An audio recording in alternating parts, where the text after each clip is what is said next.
我们是蓝星乐团。很弱的一支。什么？我去参加上次拿冠军的那个比赛，我们练团一直在练这个，你可以笑死。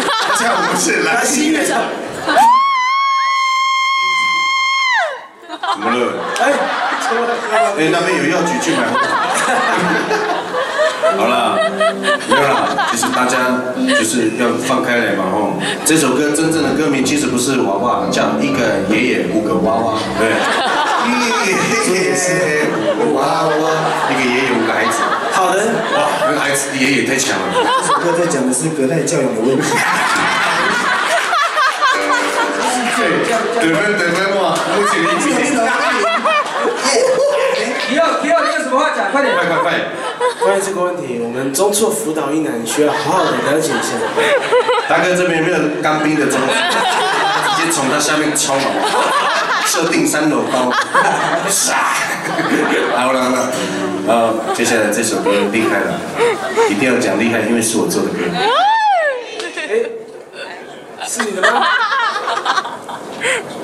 潜水。就是刚刚那一首，我们那个蓝星乐团练1个小时那一首。对，大家好，我们是蓝星乐团。今天有很多我们乐团的朋友来，还有包括那天我们的好朋友沙拉猫乐团，沙拉猫叫做玩耍。我们的主唱小龙，他在柱子旁边跟他唱歌。冲浪！小龙他很厉害，他冲浪已经是教练级了，真正不像我冲浪下去都是找海胆，直接哇塞！我已经有没有看过穿潜水装冲浪的？我是第一个，比较方便了，直接。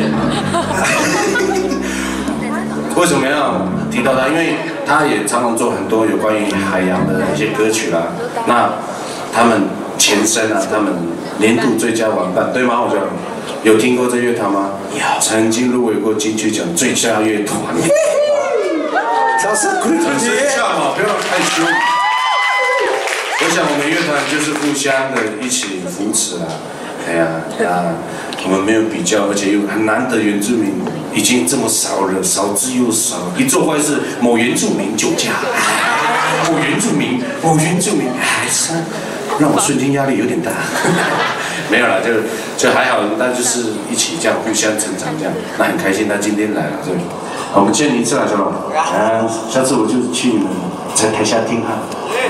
好，我们带来这一首歌也是跟海边有关系的。上次这首歌我们为什么？我这样讲一下对小龙不好意思，可是我是要讲我们为什么会得第1名，对不对？不知道，是吧？这首歌我也不晓得为什么会拿第1名呢。但是我们今天没有女主唱，我们就请我们的老祖为我们带来女主唱。OK 了，好了，我来唱，然后我先弹吉他。4号对哦。今天没有老外，我们继续唱。我在想，我们会拿冠军应该是老外吧？对，我也觉得。应该是老外先给你，他还在呢。就你喜欢老外，你就不想上面。你要进场了吗？他我化妆的那一天，翻译在后面了哦。咦，有很多字，一只章鱼，2个海胆，3条鱼，4只龙虾，那么好，刚刚好，按照顺序。今天忘了写到美人鱼。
咱们弄去单位咯喂。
我一直在等他那个拍照，太故意了，一直拖嘞。你们所以要练1个小时。喂，好了，阿后，给我小心一点那个鼓手。这首歌好听吗？好听。为什么会冠军？不知道。我自己都觉得应该是傻拉妈他们之类的，就我们这样讲一下很屌。你小龙，不好意思。哎。后来我们有把这些钱拿去捐给慈善单位，真的是。捐给公卖局吗？那我家本身就是开慈善单位。好。你要讲什么？赶快讲。没有啊。没有啊。想说那一天捐给公卖局也不少。哎。好，下一首歌是。